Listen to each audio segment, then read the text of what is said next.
Hoje, no Ex Libris, quem recebe a equipe do Luminuras para um passeio por sua biblioteca é o defensor público Afonso Carlos Roberto do Prado. Ele começou a se interessar pela leitura ainda menino. Dentre os autores de que mais gosta estão Machado de Assis, Gabriel Garcia Marques, Ítalo Calvino, Dostoiévski e Padre Antônio Vieira. Veja só.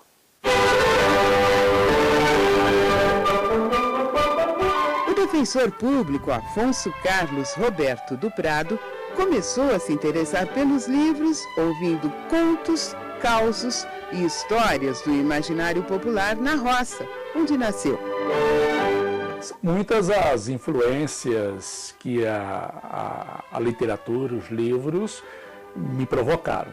E dentre tantos e tantos autores, eu poderia começar pelos brasileiros, e dentre eles a figura marcante do Machado de Assis, que eu entendo não só pela produção, pela qualidade do que ele escreveu, mas com a facilidade com que ele colocava e contava os causos.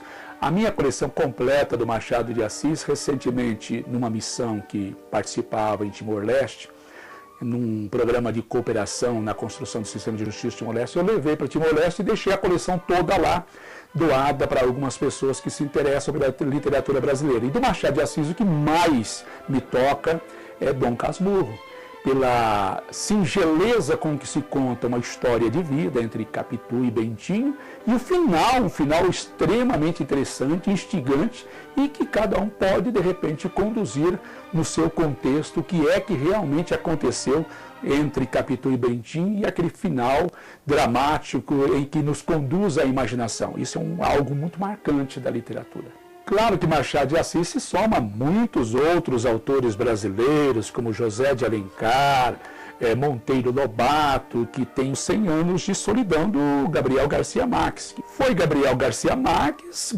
Prêmio Nobel de Literatura, reconhecido, um contista de primeira mão, e que aqui, por exemplo, tem cenas em que a imaginação vai longe. Quando ele conta, por exemplo, um momento em que a pessoa, no momento da sua morte, ela começa a sangrar e o sangue vai correndo, correndo. Isso cria no nosso imaginário algo fantástico. Outra situação interessante do Gabriel Garcia Marques é uma parte em que ele coloca de uma pessoa cega que consegue localizar as coisas dentro da casa.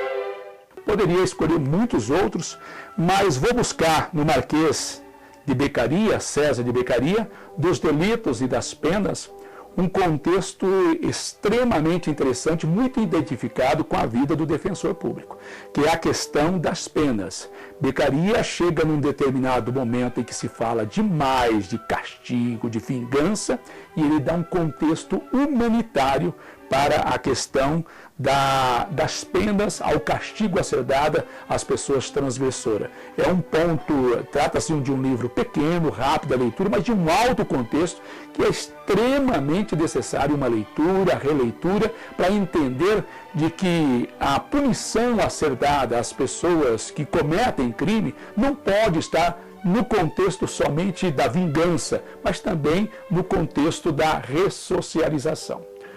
Tenho muito marcante comigo nessa trajetória de vida como defensor público uma situação em que acabou me tocando forte, quando então promovido para atuar nos tribunais superiores em Brasília, e fiquei na dúvida sobre o que é que retomaria na leitura para que chegasse aqui, produzisse nos tribunais superiores uma defesa com mais qualidade, com mais densidade e assim por diante. Busquei em alguns clássicos básicos da literatura que pudessem me organizar linhas de raciocínio, de pensamento.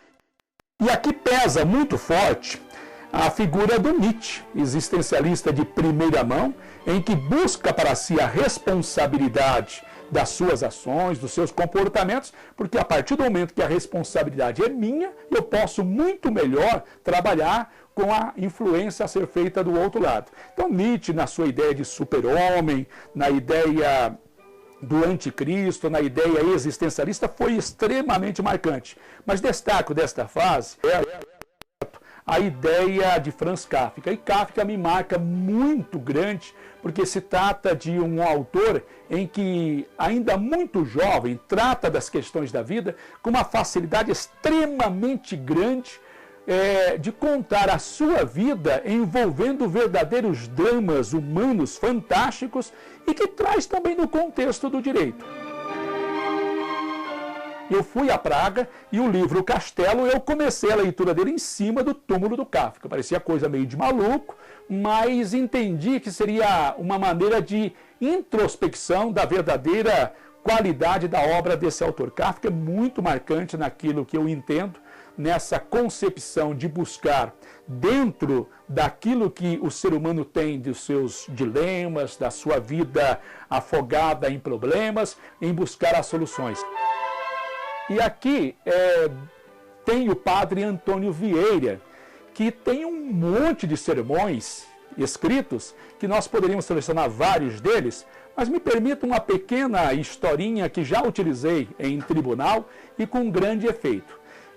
Consta da historinha básica e que o padre Antônio Vieira utilizou com toda a qualidade que ele tinha, tanto de escritor como também de orador. Um certo dia, numa igreja completamente lotada, com reis, rainhas e todo o seu pessoal ali, duques e assim por diante, para iniciar o sermão, ele sentiu um pouco de dificuldade de chamar a atenção. Do púlpito, padre Antônio Vieira começa assim: maldito seja Deus, maldito seja o seu Filho Jesus Cristo, maldito seja o Espírito Santo. Nesse momento, a igreja como um todo, toda calada e olhando para cima, e segue padre Antônio Vieira: disse o diabo. Então, é a beleza de um texto bem escrito, mas também com alto contexto de oratória. O defensor público que me substituiu em Timor-Leste, Dr. Paulo Alfredo Nunes Pereira, nós tínhamos no boteco uma boa prosa e trocávamos muitas informações sobre leitura. E o Dr. Paulo, que foi para Timor-Leste e faleceu em Timor-Leste, vítima de um ataque cardíaco, amigo pessoal do qual guardo grandes lembranças, o Dr. Paulo, numa dessas conversas de boteco, me falou sobre Ítalo Calvino. E confesso que lembrei de Calvino, aquele bem anterior. Não é aquele. O Ítalo Calvino é um autor cubano que acabou se formando na Europa, mas que levou para a Europa todo um conceito da ilha, brincalhão, sarcástico. E aqui no Visconde, Partido ao Meio, é fantástico a história por ele contada, em que um visconde, um determinado dia, vai para a guerra e lá uma espada lhe corta ao meio.